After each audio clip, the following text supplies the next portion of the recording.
कुछ दिनों बाद 4 दिन बाद राइत हवेली वापस लौटा तो हवेली में एकदम खामोशी थी।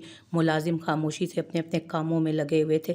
बाकी घर का कोई भी फर्द वहां मौजूद नहीं था। जिस दिन का वो हादसा हुआ था उस दिन के बाद से ही हवेली में एक अजीब सी खामोशी थी। अगले दिन ही जुजलान ने वासिफ से कहकर उन सबके फ़ोन वापस दिलवा दिए थे, जिस पर ये भी तुराब खान ने अच्छा खासा गुस्सा किया था। लेकिन जुजलान ने उनकी बातों पर ध्यान नहीं दिया था। मगर अब तुराब खान सुबह जल्दी चले जाते तो रात देर से वापस लौटते। जुजलान भी आजकल घर पर कम ही मौजूद रहता था और घर की औरतें भी कभी शॉपिंग पर चली जाती तो कभी अपने कमरों में कैद रहती। हाथ में बैग पकड़े राइट सीधा अपने कमरे में आया था।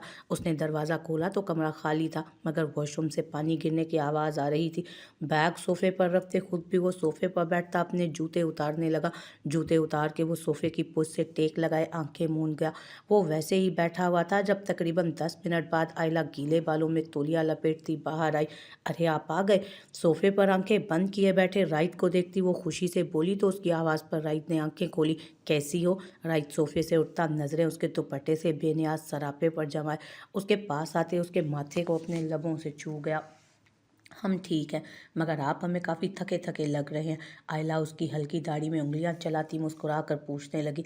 थकना तो था ही, इतने दिन से जो तुम्हारे साथ नहीं था थकन उतारने के लिए। राइद उसके गिर्द हिसार बनाता उसके गालों पर अपने लब रख गया।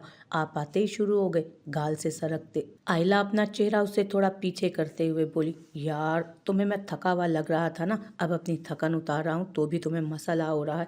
राइद ज़रा खफकी से बोला तो आयला खिलखिला उठी। जागीरदार राइद खान, पहले फ्रेश हो जाएं, फिर आराम से थकन उतार लीजिएगा। आयला दोनों हाथ उसके चेहरे पर रखते बोली तो वो उसका वही हाथ पकड़कर लबों से लगा गया।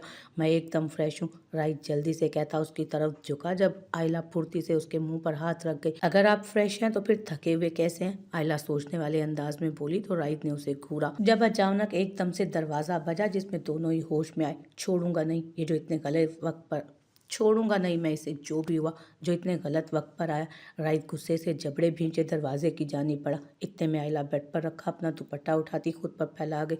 राइट ने दरवाज़ा खोला तो सामने मुलाजमा खड़ी थी, जिस पर वो सख्ती से उससे पूछने लगा कि क्या काम है। वो बड़े खान बड़ी बीबी साहिबा को बुला रहे हैं। वो कह रही हैं कि नवाल बीबी फिर से खाना नहीं खा रही।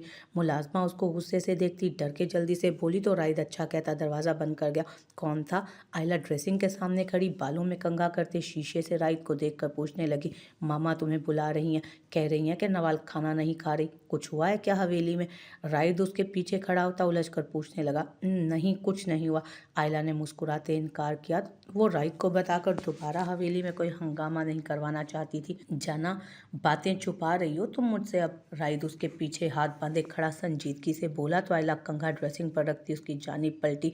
जब आप चले गए थे तो उस दिन, आयला फिर उसे सारी बात बताती चली गई। 2 दिन में जो कुछ हुआ वो सारा उसने राइद को बता दिया, जिसे सुनकर राइद के चेहरा गुस्से से सुर्ख पड़ा।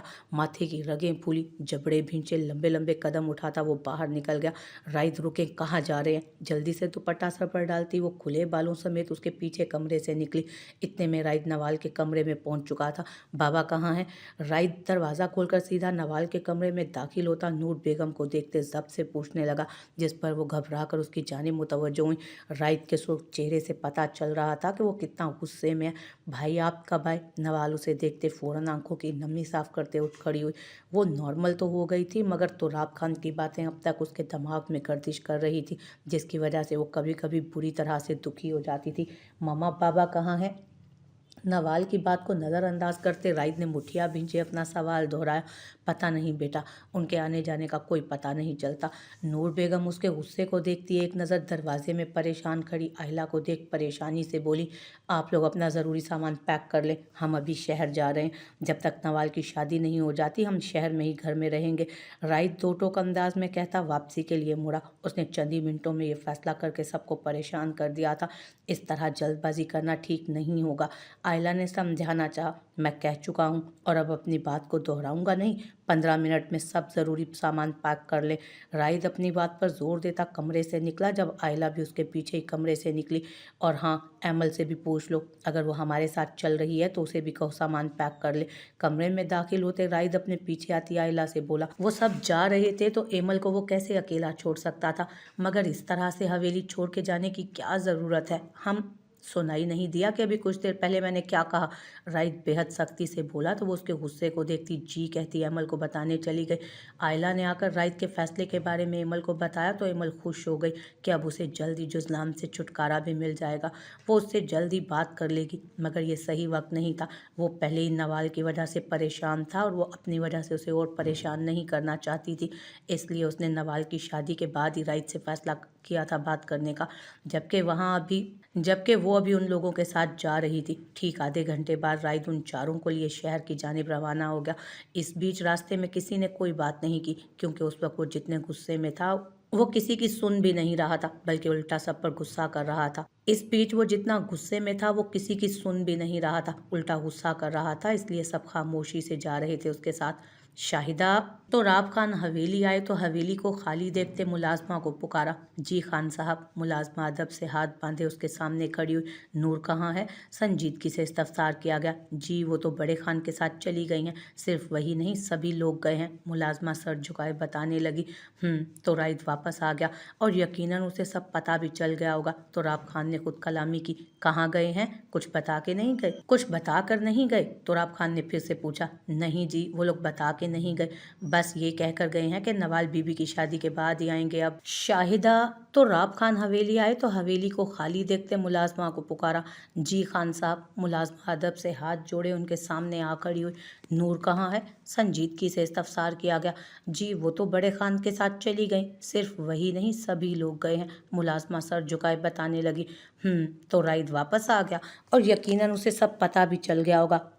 तो राब खान ने खुद कलामी की। कहाँ गए हैं? कुछ बताकर नहीं गए? तो राब खान ने फिर पूछा। नहीं जी, वो लोग बताकर नहीं गए, बस ये कहकर गए हैं कि नवाल बीबी की शादी के बाद वापस आएंगे। मुलाजमा ने अपनी जानकारी के लिहाज से उन्हें आगाह किया। अच्छा ही है उस मुसीबत को लेकर के चले गए, वरना मेरी आंखों के सामने रहती तो मेरा खून जलता रहता। वो सर झटकते बुड़बुड़ाते हुए अपने कमरे की जानिब बढ़ गए। अभी कुछ ही देर हुई थी तो राब खान को अपने कमरे में गए हुए जब जुजलान हवेली में दाखिल हुआ। आज का पूरा दिन ही बाहर मीटिंग्स और जलसों में गुजार कर आया था। अब थका हारा कमरे में दाखिल हुआ तो खाली कमरा मुंह चिढ़ा रहा था। वो जब भी कमरे में आता था एमल कमरे में मौजूद नहीं होती थी। ज़्यादातर वो नवाल के कमरे में और उसी के साथ होती थी। अब भी वो यही समझा था कि एमल नवाल के कमरे में होगी, इसलिए कमरे में आते जूतों समेत ही आड़ा तिरछा बेड पर लेट कर एमल का इंतज़ार करने लगा। 10 मिनट, 20 मिनट, यहाँ तक कि आधा घंटा गुजर गया, मगर एमल कमरे में नहीं आई और न ही बाहर से किसी तरह की कोई और आवाज़ आ रही थी। उसने सोचा जब तक एमल नहीं आती तब तक फ्रेश हो जाए, इसलिए वो बेड से उठता अपने कपड़े निकालने के लिए अलमारी की जानिब बढ़ा। अभी उसने अलमारी खोली ही थी कि उसे अलमारी के अंदर कुछ कमी सी महसूस हुई, मगर समझ आने पर वो एकदम चौंक उठा। वहाँ एमल के कुछ ही कपड़े पड़े थे, सिर्फ, बाकी कपड़े मौजूद नहीं थे। ना ही वहाँ मौजूद बड़ा बैग वहाँ था। उसे लगा एमल उसे छोड़कर चली गई, बगैर बताए उससे दूर कहीं जाकर छुप गई है। वो बगैर सोचे समझे अलमारी खुली छोड़े बाहर की जानिब भागा।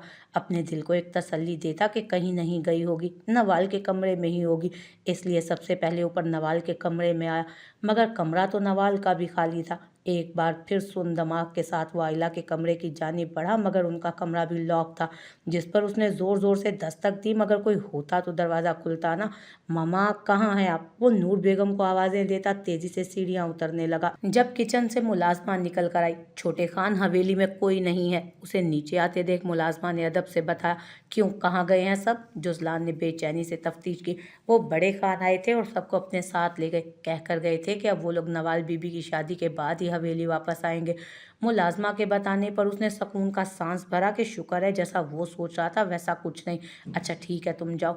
बालों में हाथ फेरते थोड़ी देर वो वहीं खड़ा कुछ सोचता रहा, फिर बाहर की जानिब बढ़ गया। ठीक 1 घंटे के बाद वो शानदार से सफ़ेद महल के सामने मौजूद था। बेहद खूबसूरत वो बंगला सारे बंगलों में नुमाया था। गेट पर 2 गार्ड्स खड़े थे जो जुजलान को जानते थे, इसलिए उसे देखते ही उन्होंने दरवाज़ा खोल दिया। जुजलान गाड़ी पोर्च में दाखिल करता हुआ पहली बार अंदर दाखिल हुआ। वो यहाँ पहली बार आया था और उस बंगले की खूबसूरती को देखते, यहाँ की हर एक कीमती चीज़ को देखते वो राइद की पसंद से काफ़ी मुतासिर हो रहा था। एमल लाउंज में खड़े होते वो चारों तरफ नजरें घुमाता एमल को पुकार रहा था। जब बाएं जानिब बने कमरे से एमल निकल के बाहर आई। यहाँ क्या कर रहे हो? जुज़लान को देखते वो बिल्कुल भी हैरान नहीं हुई, क्योंकि उसे पहले ही पूरा यकीन था कि वो यहाँ ज़रूर आएगा। किससे पूछकर यहाँ आई हो? उसकी बात को इग्नोर करते जुज़लान ने सख्त लहजे में इस्तफसार किया। मैं तुम्हारी कोई मुलाजिम नहीं हूँ जो तुमसे पूछ कर आऊँ जाऊँगी जहाँ भी। एमल बेजारियत से बोली। सही कहा, मुलाजिम नहीं, बीवी हो, और बीवी को शोहर की इजाज़त लेनी चाहिए। क्या तुमने मेरी इजाज़त ली थी यहाँ आने से पहले? वो रोबदार आवाज़ में थोड़ा ऊंचा बोला कि उसकी आवाज़ सुनते सब लोग जो अपने अपने कमरों में मौजूद थे बाहर निकल आए। मेरे घर में खड़े होकर ऊंची आवाज़ में बात करने की इजाज़त मेरे अलावा और किसी को नहीं है जुज़लान खान। सीढ़ियाँ उतरते राइद उसे घूर कर बोला, जिस पर जुज़लान तंजिया मुस्कुराया। आयला दुपट्टे से नकाब किए एमल के साथ आन खड़ी हुई, जबकि उनकी आवाज़ें सुनकर नूर बेगम और नवाल भी अपने कमरों से निकल आए। आओ आओ, तुम्हारी ही कमी थी। किसकी इजाज़त है तुम मेरी बीवी को लेकर आए हो यहाँ? वो दोनों हाथ सीधे पर बांधे संजीदगी से पूछ-पूछ करने लगा। ये सिर्फ तुम्हारी बीवी ही नहीं, मेरी भी कुछ लगती है। राइद उसके सामने खड़ा होता उसी के अंदाज में बोला। हाँ भाई, तुम्हें तो आजकल वैसे ही काफ़ी शौक चढ़ा है भाईगिरी दिखाने का। वो आंखें घुमाकर बोला तो राइद हल्का सा मुस्कुराया। तुम्हें भी तो चढ़ा था अचानक ये शौक, भूल गए क्या? राइद ने बगैर नाम लिए उस दिन का हवाला दिया जिस दिन उसने नवाल का निकाह रुकवाया था। हाँ तो तुम क्यों जल रहे हो? जुज़लान ने भवें सुकेड़ कर कहा। ओफो जुज़लान खान, इतनी खुशफहमी में मैं जलूंगा? राइद उसे चिढ़ाते हुए बोला, जिस पर जुज़लान ने लब भींचे। देखो, तुम देखो, ये मेरी बहन है और मेरी बहन यहाँ से कहीं नहीं जाएगी। अगर तुम्हें यहाँ रहना है तो रह सकते हो, और अगर नहीं रहना तो दरवाज़ा खुला है, सिर्फ तुम जा सकते हो, मगर एमल यहाँ से कहीं नहीं जाएगी, समझे? राइट दो टोक लहजे में बोला, जिस पर जुज़लान ने हल्के से कंधे उचकाए। ठीक है, मुझे भूख लगी है, अपनी बहन से कहो मेरे लिए खाना लगाए, और मैं अपने कपड़े लेकर नहीं आया, इसलिए मुझे कुछ कंफर्टेबल सा दो जिसे पहनकर मैं सुकून से सो सकूं। वो हुक्म सादिर करता लाउंज में रखे सोफे पर सुकून से दोनों हाथ फैलाए बैठ गया। जुज़लान के इतने पुरसकून रवैये पर सबके चेहरों पर हैरत उभरी। वो लोग तो समझ रहे थे कि जुज़लान आएगा और ज़बरदस्ती एमल को अपने साथ लेकर जाने की जिद करेगा, लेकिन खुद कभी यहाँ नहीं रुकेगा, मगर वो तो एक बार में ही मान गया था। और जुज़लान का यह रूप सबके लिए नया और खुशगवार था, सिवाय एमल के, जिसे जुज़लान का वहाँ रुकना बिल्कुल भी पसंद नहीं ला रहा था, बिल्कुल भी अच्छा नहीं लग रहा था। वो तो सोच रही थी कि चलो कुछ दिन जुज़लान से दूर सुकून से रह लेगी, मगर वो तो यहाँ भी आ गया था। एमल, खाना लगवाओ जुज़लान के लिए। राइद एमल से कहता आयला को आने का इशारा करता वापस ऊपर बढ़ गया, जिस पर एमल को ना चाहते हुए भी किचन की जानिब जाना पड़ा। जुज़लान से बात करके राइद को काफ़ी अच्छा लगा। इतने सालों बाद वो उससे बात कर रहा था। उसे खुशी हुई थी कि जुज़लान अब सुधरता जा रहा था, अपनों के लिए आगे बढ़कर बोल रहा था, उनके साथ अब मिलजुल कर रह रहा था। ये बहुत अच्छा एहसास था। बालकनी में ग्रिल पर हाथ रखे राइद आसमान को तक रहा था जब आयला उसके साथ आकर खड़ी हुई। क्या सोच रहे हैं? उसके चेहरे पर एक खूबसूरत मुस्कुराहट देखती धीरे से वो बोली, जुज़लान कितना बदल गया।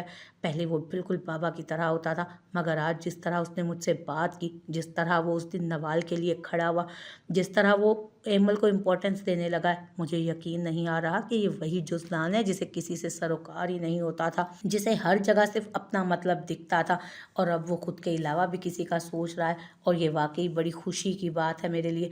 राइद मसरूर लहजे में कहता गहरा मुस्कुराया। जिस तरह अल्लाह ने मुझे आपकी ज़िंदगी में आपको सीधा रास्ता दिखाने के लिए भेजा है ना, वैसे ही शायद एमल भी जुज़लान भाई की ज़िंदगी में सुधार लाने आई है। आयला ने उसके कंधे पर सर रखा, जिस पर वो उसके गिर्द हिसार बना गया। मामा और नूर मामा भी तो अच्छी थी, फिर पता नहीं क्यों वो लोग बाबा को नहीं बदल पाई। राइद गहरी सांस भरकर बोला, गुनाहों से दिल स्याह हो जाता है, और जब दिल पूरा स्याह हो जाए तो फिर ज़मीर भी गहरी नींद सो जाता है, जिसे फिर कितना भी झंझोड़ लो उसे उठाया नहीं जा सकता। बाबा का ज़मीर पूरी तरह सो चुका है, और अब शायद ज़मीर के जागने का वक्त भी निकल चुका है।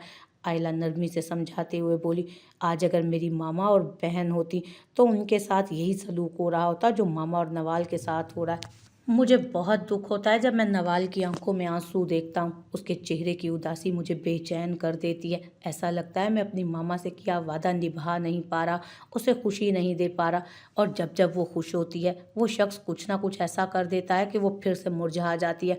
वो गमज़दा होता आयला के साथ अपना दिल हल्का कर रहा था, जिसे आयला बहुत तवज्जो और खामोशी से सुन रही थी। मुझे समझ नहीं आता यार, कोई कैसे ही अपनी औलाद से इतनी नफ़रत कर सकता है। औलाद भी वो जो बेटी है, जो रहमत है, जो पैदा ही मोहब्बत के लिए होती है, उससे इतनी नफ़रत कैसे कर सकते हैं? कैसे उसे इतना बुरा भला कहकर सुकून से सो सकते हैं? राहित की आंखों में नमी उतर आई। उसको नवाल का दुख अपने अंदर महसूस हो रहा था। हम सिर्फ नवाल के अच्छे नसीब की दुआ ही कर सकते हैं, बाकी अल्लाह है ना, वो सब ठीक कर देगा। आयला थोड़ा सा सर उठाए उसे देखकर बोली तो वो धीरे से इस बात में सर हिला गया। उसे कम से कम इतना तो इत्मीनान था कि कुछ दिनों में वो अपने घर की हो जाएगी, फिर उसे तुराब खान की बातें सुनने को नहीं मिलेंगी। उसको देखकर उनके चेहरे पर जो नागवारियत आती है, उसे देखकर तो उसका दिल नहीं टूटेगा। और जहाँ जाएगी वो लोग उससे प्यार तो करेंगे, उसे खुश रखेंगे। बस इसी वजह से थोड़ा पुरसकून हो गया था वो।